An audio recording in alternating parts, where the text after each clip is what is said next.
सुप्रभात मंडळी. मी नीलिमा पटवर्धन आणि आपण वाचत आहोत अहिल्याबाई होळकर ही लेखमाला, ज्याच्या लेखिका आहेत मीनाक्षीताई देशमुख. कालच्या पुढे सुरू करते. काल आपण बघितलं की मल्हाररावांचं पत्र त्या वाचत होत्या. मल्हाररावांनी पत्रात पुढं लिहिलं होतं, हे पत्र पाहताच क्षणाचाही विलंब न लावता स्वतः जातीने जाऊन शिंद्यांचा तोफखाना, तोफांचे जंबुरियाचे गोळे यांचा पुरवठा सरंजाम सज्ज ठेवा. इथे आम्ही आमचा मानपान गुंडाळून दौलतीसाठी देह शिजवत आहोत. गिलच्यांनी एवढा कडक वेढा घातला आहे की कुणी बाहेर निघाला की कापतात. आता जगलो वाचलो तर भेट, नाही तर वीरगती आणि कीर्ती. तुम्ही नमुदास आणलेली दौलत आण प्राण राखावी. पत्र वाचून त्यांना रडायलाही वेळ नव्हता. त्यांनी उदाबाईस निरोप दिला, मैनेस तिथेच सांभाळावे. आम्ही मालेरावासह ग्वाल्हेरीस जात आहोत. पण मालेराव आले नाहीत. ग्वाल्हेरीस शिंद्यांच्या बायका भागीरथी आणि काशीबाई यांची भेट झाल्यावर परत एकदा उमाळा अनावर झाला. कारण दत्ताजी शिंद्यांचा पुत्राचा काळ झाला होता. भागीरथी शांत करताना त्या स्वतःच अशांत अस्वस्थ झाल्या. अहिल्याबाईंनी कामगाराच्या मदतीने कारखाना सुसज्ज ठेवून सरंजाम पुरता ठेवण्याची व्यवस्था करून पुढील आदेशाची वाट पाहत असतानाच हेराने बातमी आणली की 27 डिसेंबरला नानासाहेब पेशव्यांनी बाखरे सावकारांच्या राधा नावाच्या कन्येशी पैठण मुक्कामी विवाह केला. अहिल्याबाई जडवत झाल्या. एवढ्या आणीबाणीच्या कठीण प्रसंगी त्यांना पानिपतची काहीच माहिती नाही असं दिसतं. अहिल्याबाईंनी फौजा, पैसा, बारूद, गोळा आणि स्वतःसुद्धा सिद्ध राहून चातकाप्रमाणे पुढील आदेशाची वाट बघत राहिल्या. तीळ संक्रांत आली तशी गेली. सणाचा उत्साहच नव्हता. नारो शंकरजवळ शिंद्यांचा असलेला खजिना आणि 7-8 फौज तिथे सोडून पळून गेल्याच्या वार्तेने सर्वांचा ठाव सुटला. पुढे काय? त्या वाट बघत असतानाच एक दिवस अचानक फौजेनिशी मल्हारराव ग्वाल्हेरी बघून आश्चर्य आणि आनंद झाला. काशीबाई त्यांच्या पाया पडत म्हणाल्या, मामनजी, स्वामींना कुठं सोडलं? सुखरूप आहेत ना? उत्तर देणे मल्हाररावास शक्य नव्हते. जनकोजी शत्रूच्या कैदेत होते, त्यास जिवंत सोडणे अशक्यच. मागोमाग पार्वतीबाई आल्या. त्यांच्या डोळ्यास खळ नव्हता. भाऊसाहेब गायब होते. त्या सतत त्यांचीच वाट बघत होत्या. बाईजींची प्रकृती खूपच खराब झालेली दिसली. बाईजींकडून पानिपतचा उघा प्रलय कळला. विजेसारखे गोळे कानावर पडले. जीव भाजून निघाला. मल्हारराव म्हणाले, अहिल्याबाई, तुम्ही इंदुरास जा. लाख बांगडी पानिपतावर फुटली. आम्ही पार्वतीबाईंना सुखरूप पोचवून येतो. अखेरची वर्ष अपयशाचं धनी होणं आमच्या प्राक्तनी होतं. अहिल्याबाई वाड्यात आल्या. वाड्यात धूम गर्दी. हे सारे युद्धातून जीव वाचवून पळून आलेले योद्धे भुकेमुळे वाट मिळेल तसे सुभेदारांचा वाडा जाणून इथे आले. सर्वस्व गमावलेले, निराधार, दीन, जखमी, कुणाचा पाय कुणाचा हात मोडलेला. अहिल्याबाईंनी तात्काळ त्यांची सेवा चाकरी करण्यासाठी 50-60 माणसांच्या नेमणुका केल्या. वाड्याच्या बाहेरच्या बाजूस असलेल्या मोठ्या दिवाणखान्यात त्यांची राहण्याची व्यवस्था आणि सर्वांना पोटभर खाऊ घालून प्रत्येकास 2 पोशाख, अंथरूण पांघरुणाची व्यवस्था केली. राजवैद्य आपल्या ताफ्यासह येऊन उपचार करू लागले. अहिल्याबाईंना क्षणाचीही उसंत नव्हती. त्यांच्याकडून कळणाऱ्या पानिपतच्या संहाराच्या बातम्या भयंकर होत्या. जनकोजी आणि इब्राहिम खान शत्रूच्या कैदेत मारले गेले असतीलच. मातोश्री, दक्षिणेत असे एकही घर नसेल की ज्या घरातील कुणीतरी पानिपतावर कामी आलं नाही. घरोघरी बायका रणक्या झाल्या. आई, मोठ्यांचे युद्धे होतात, पण प्राण अमाबिनीच्या लढणाऱ्यांचे जातात. अहिल्याबाई सर्वांना धीर देत होत्या, पण त्यांचं स्वतःचं काय? तोच एक कटू वार्ता आली.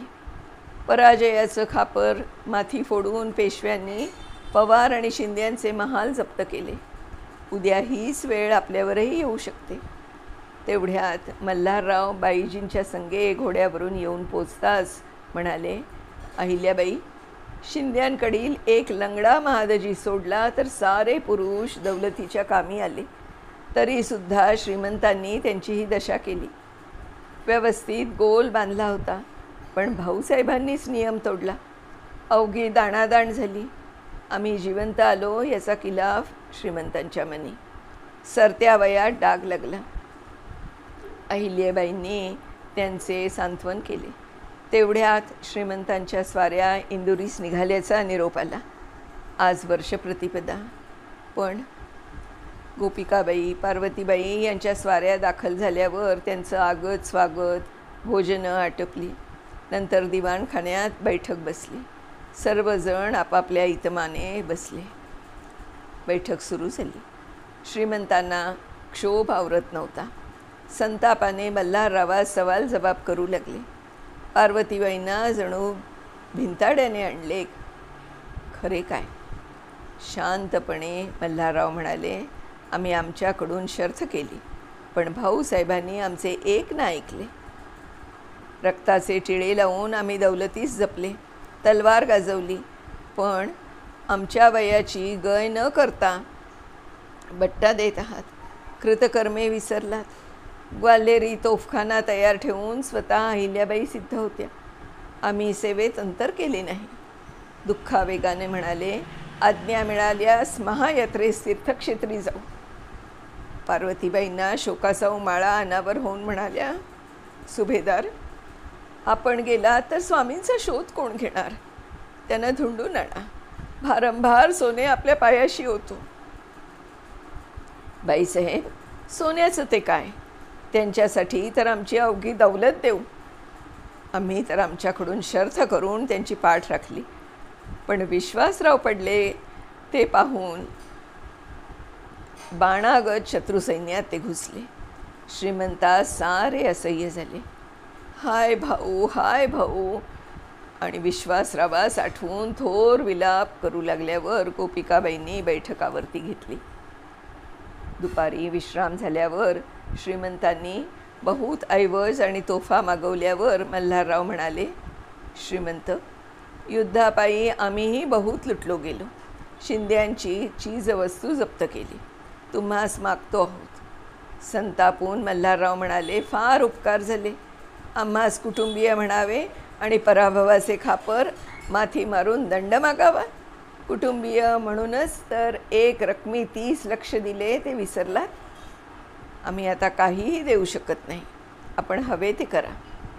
सामोपचाराने गोपिकाबाई म्हणाल्या, मल्हारराव, स्वामी दुःखाने आणि ज्वराने पिडले आहेत.